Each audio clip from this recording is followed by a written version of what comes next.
Bien-aimés frères et sœurs, vous connaîtrez la vérité et la vérité vous affranchira. Ça, c'est pas moi qui le dis, c'est la Bible qui le dit. Mais moi, je vous dis mieux.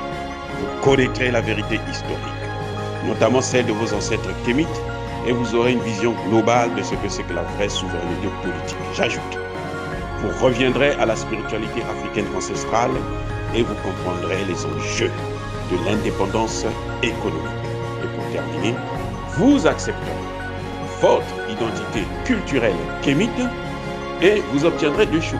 La première, c'est la paix. La seconde, c'est le développement, à une condition. L'unité de toute l'Afrique noire, l'unité de tous les Noirs du monde entier. Otep à tous. Bienvenue sur la chaîne des panafricanistes, par essence, par conviction et par excellence. Celle des citoyens kémites par nécessité et obligation de combat. Nous sommes une chaîne qui n'est guidée que par nos ancêtres et rien que par les ancêtres qui appartiennent à l'égrégore du monde noir.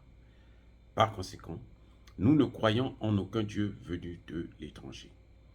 Toutefois, cette vidéo n'est aucunement destinée à inciter à la haine ou à la violence, car nous menons un combat qui est d'abord et avant tout spirituel, intellectuel et démocratique. Ensuite, il est politique, géopolitique et géostratégique contre l'impérialisme, le colonialisme, le néocolonialisme et l'endocoloniat, qui sont tous qualifiés de crimes contre l'humanité. Nous menons ce combat sur la base du principe fondamental que nous avons hérité de nos ancêtres kémites, qui est celui de la Mahat, c'est-à-dire solidarité, vérité et justice. Vous êtes donc en droit de connaître la vérité et nous avons l'obligation de découvrir la vérité, de vous dire la vérité plutôt, rien que la vérité, afin que justice soit rendue au continent africain. Et ça, c'est notre modeste contribution dans cette noble lutte en faveur de la souveraineté, la dignité, la solidarité et l'unité africaine. Ça, c'est ce que nous appelons le panafricanisme. Bien-aimés frères et sœurs, il s'est tenu le 12 décembre 2022, donc à la veille du sommet USA-Afrique, une table ronde qui regroupait donc les chefs d'État africains et les investisseurs, les hommes politiques américains. Là, pour une première fois, je veux saluer, je veux féliciter le président Paul Biya. Il a déclaré, il a déterré la hache de guerre contre la France. Pourquoi je dis ça? Parce qu'il a tenu des propos que nous avons l'habitude de tenir en tant que panafricanistes. Il a mis le doigt là où ça fait mal. Il a touché les sujets que Emmanuel Macron ne voudrait jamais entendre de sa vie. Monsieur Paul Biya a fait savoir aux Occidentaux que l'Afrique a des terres pour développer l'agriculture. L'Afrique a beaucoup de potentialités dans le domaine minier. Et il dit qu'il souhaite maintenant qu'il y ait la transformation des matières premières en Afrique même. Que nos matières premières puissent être transformées chez nous. Monsieur Paul Biya est allé jusqu'à demander à ce qu'on puisse mettre fin à l'aide au développement. Car, dit-il, c'est désormais inadapté aux besoins des Africains et c'est ce qui est vrai. Nous vous avons déjà expliqué dans plusieurs vidéos. La dernière en date, c'est celle dans laquelle je parlais de l'aide au développement ou l'aide à l'endettement.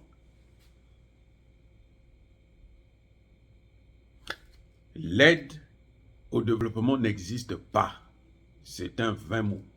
C'est une fiction. En fait, c'est l'endettement, mais à des taux inférieurs ou égaux à 5%, les taux d'intérêt.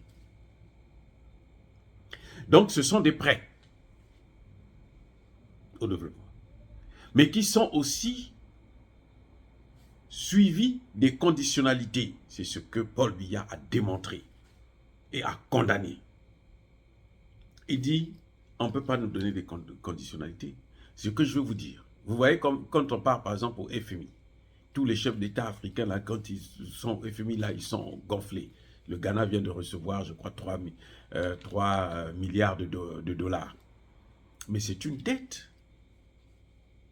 C'est une dette qui va finir par étrangler les prédécesseurs, la jeunesse, les travailleurs ghanéens. Parce que ce n'est pas de l'argent qu'on vous donne par humanisme. Non. Non, non, non, non. Il n'y a pas de philanthropie entre États en matière économique. Ce sont des dettes. Et donc, Paul Biya dit, nous n'avons plus besoin de ça. Il faut que ça s'arrête. Enlevez-nous ça. Nous, ce que nous voulons, c'est que lorsque vos investisseurs viennent, qu'ils puissent venir avec des capitaux chez nous. Parce que Paul Biya dit, mais écoutez, quand ils viennent investir là, nous on ne voit pas les capitaux, hein. On ne voit pas l'argent. Il n'y a pas de mouvement d'argent qui rentre dans le pays. On fait seulement des simples écritures.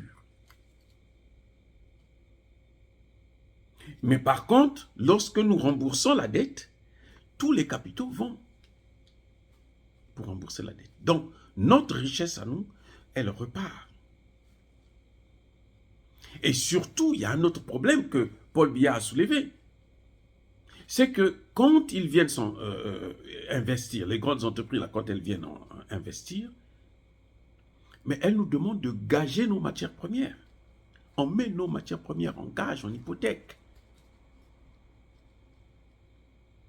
Donc, on sacrifie ce qui nous appartient et ils prennent ça parce qu'ils trouvent toujours des clauses pour récupérer ces matières premières gratuitement, sans avoir investi de l'argent, juste avec une simple opération bancaire.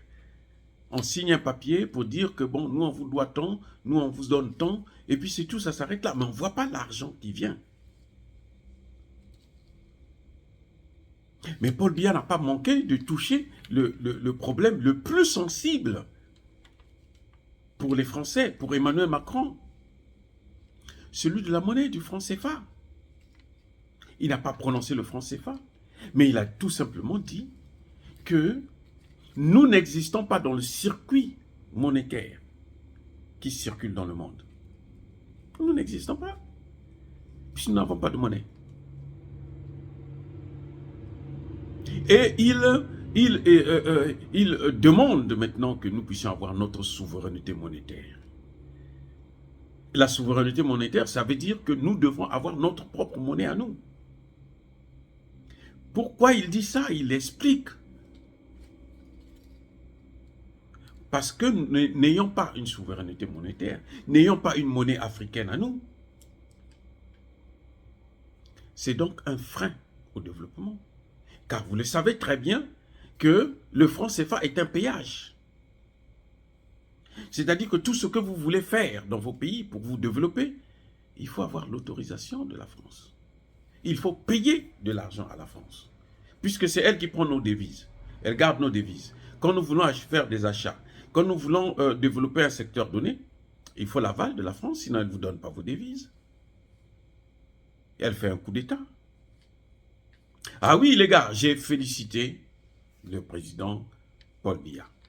Et j'ai trouvé que c'était bien qu'il vienne à ce sommet. C'est le seul d'ailleurs que j'ai trouvé qui a eu raison de venir. On ne peut pas continuer à venir écouter comme des enfants qui sont en récréation et puis après vous repartez comme ça des bras bredouilles. Non. Jusqu'à ce que le maître siffle à la fin de la récréation et on vous appelle encore.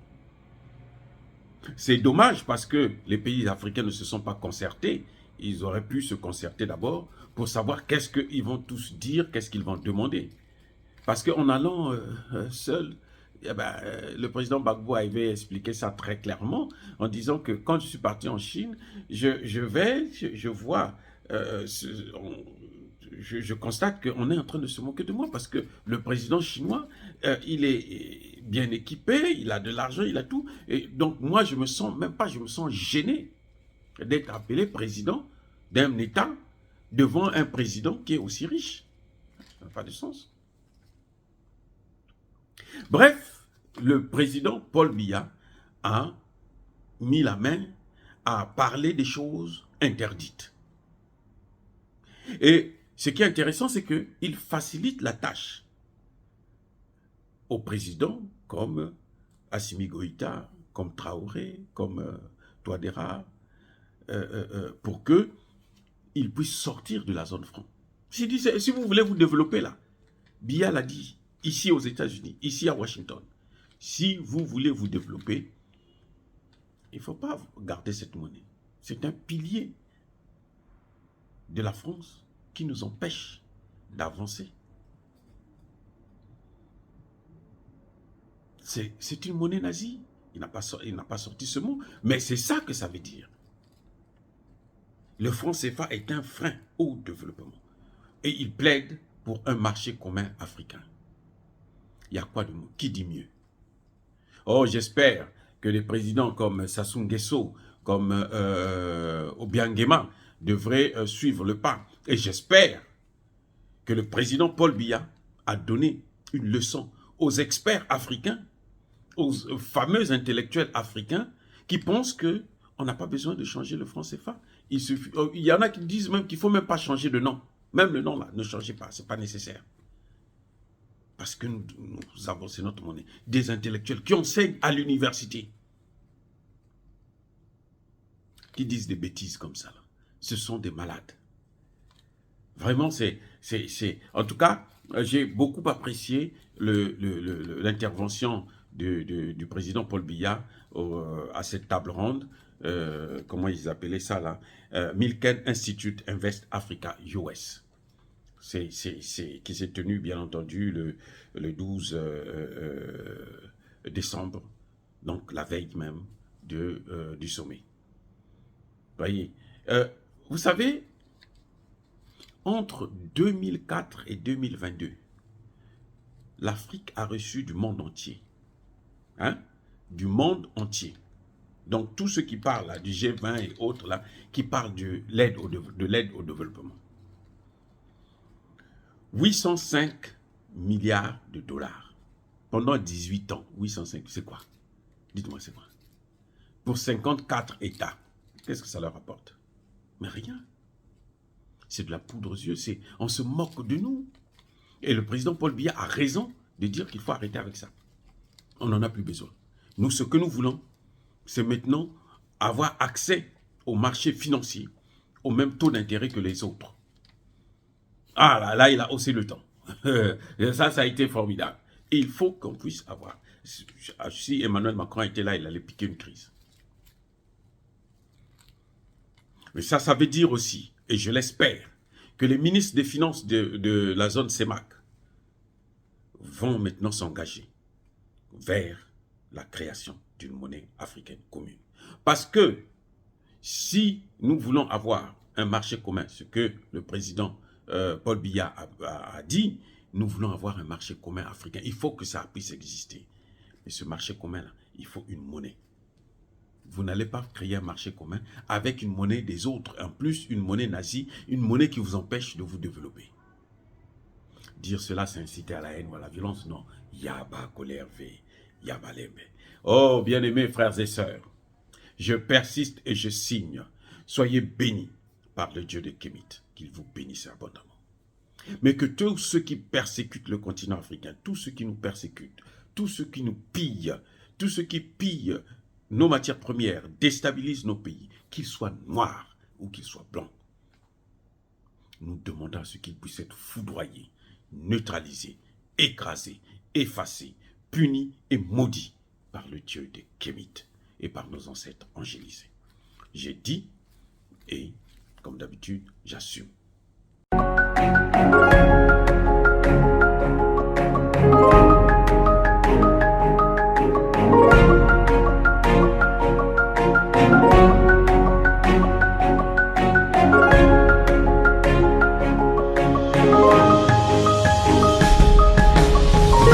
Eux, ils marchent par la foi et non par la vue. Mais moi, je vous conseille vivement de marcher par la connaissance scientifique et historique, notamment celle de nos ancêtres kémites, par les cinq sens et par l'intelligence. À vous, Abia.